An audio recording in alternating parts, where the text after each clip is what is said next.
Assalamualaikum warahmatullahi wabarakatuh. Sahabat Amifa Channel yang dimuliakan Allah, Mekah merupakan kota yang syarat dengan ikon-ikon sakral umat Islam.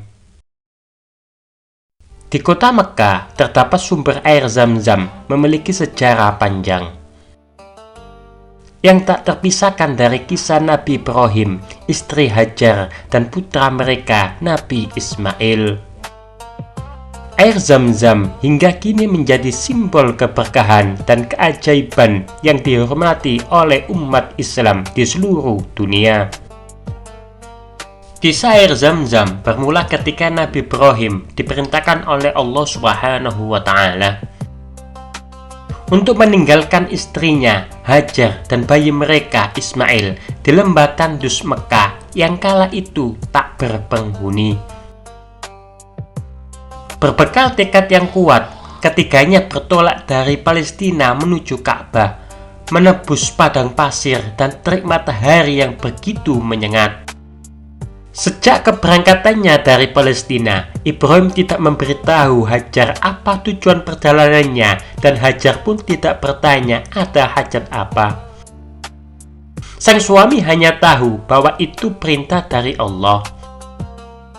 Sementara sang istri hanya memahami bahwa itu perintah suami yang harus ditaati, tanpa protes sepatah kata pun. Setibanya di Mekah, tepat di dekat sebatang pohon besar dan di atas titik yang saat ini menjadi lokasi sumur Zam-Zam, Ibrahim meninggalkan istri dan anaknya seorang diri. Tidak ada siapa-siapa di sana. Betul-betul sepi dan tidak ada tanda-tanda kehidupan. Ibrahim hanya membekali mereka sebeberapa biji kurma dan air secukupnya. Setelah berhasil menguatkan diri, Ibrahim bertolak untuk pulang dan tak sedikit pun menoleh ke arah Hajar. "Hai Ibrahim, hendak kemana engkau? Akankah kau tinggalkan kami berdua di lembah tak berpenghuni dan sunyi ini?" kata Hajar heran sambil mengejar suaminya.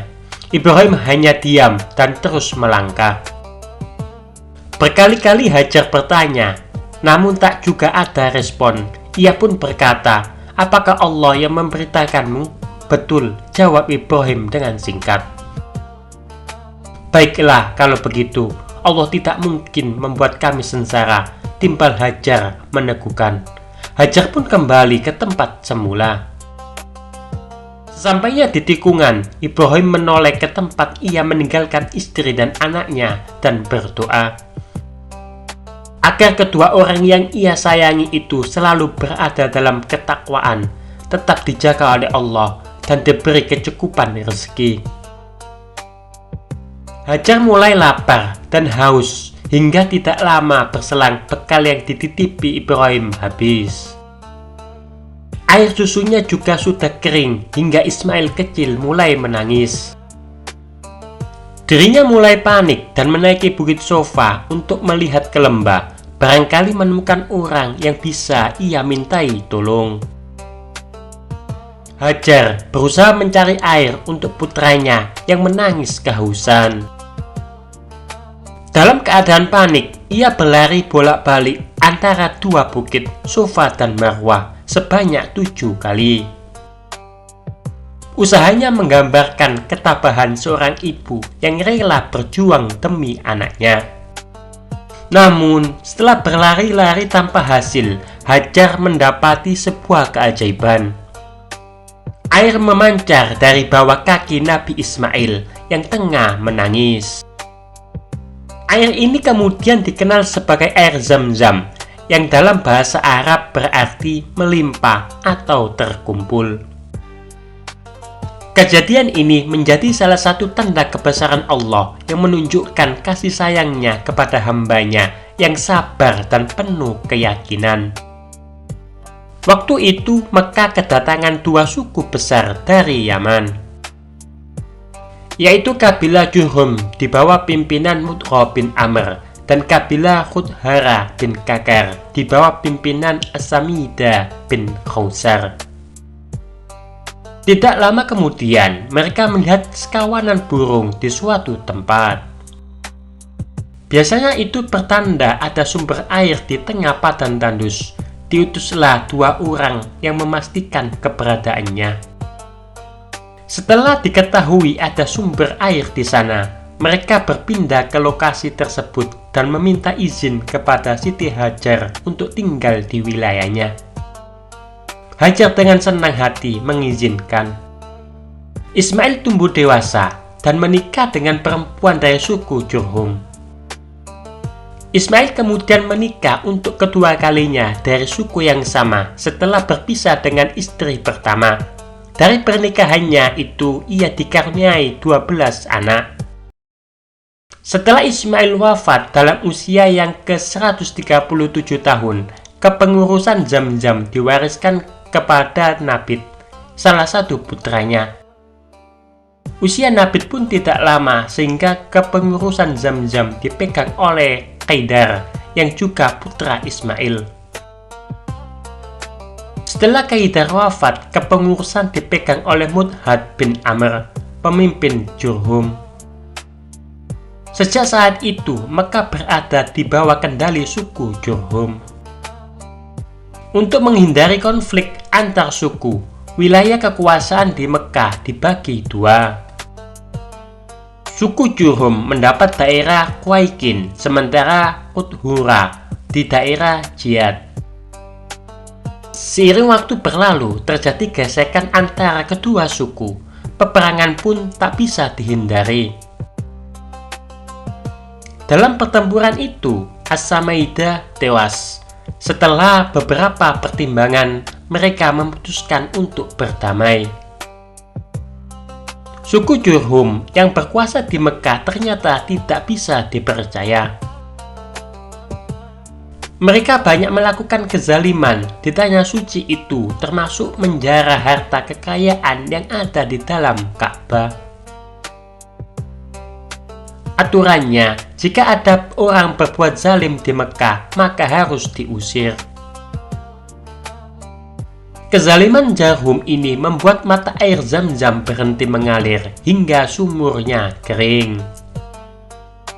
Suku-suku lain yang mendengar perbuatan orang-orang Jurhum tidak rela Ka'bah dihuni oleh kaum zalim.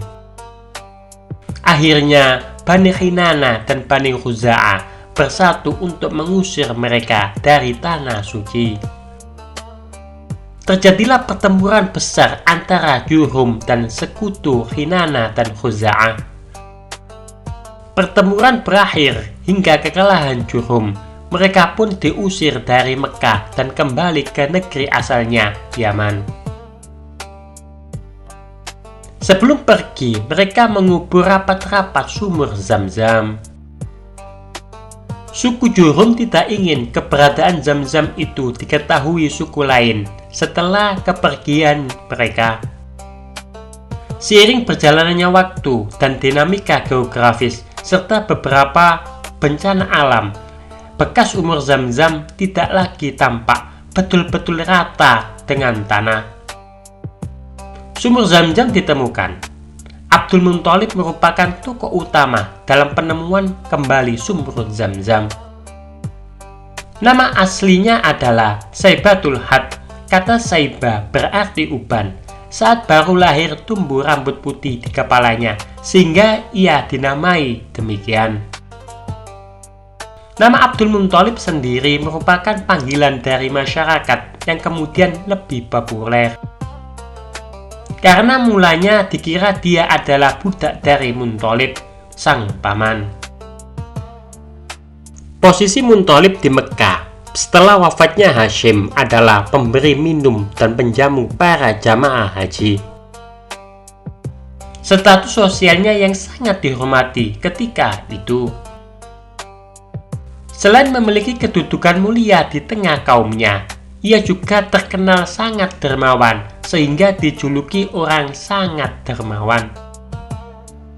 Doa-doa Abdul Muthalib agar diberi kemudahan dalam mengemban amanah mulia sebagai penjamu jamaah haji akhirnya dikabulkan oleh Allah Subhanahu wa Ta'ala. Waktu ketika saat ia tidur di atas Hajar Ismail, datang seorang dalam mimpinya dan berkata, "Galilah Taibah." Ia berkata, "Apa itu Taibah?" Orang itu kemudian menghilang begitu saja. Keesokan harinya, Abdul Muthalib tidur di tempat yang sama dan orang yang kemarin datang lagi.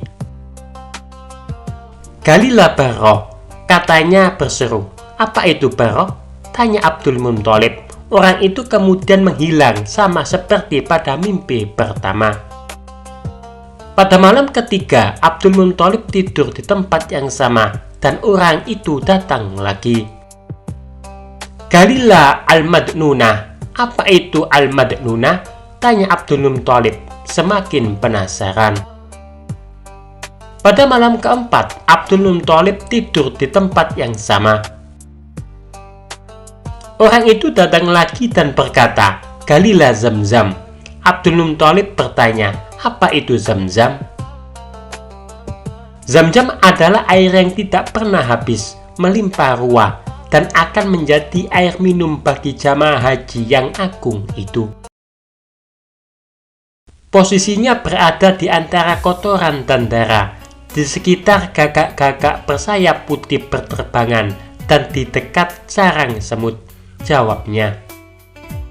Keesokan harinya, Abdul Muthalib segera menuju ke tempat yang ia pahami lewat isyarat mimpi itu.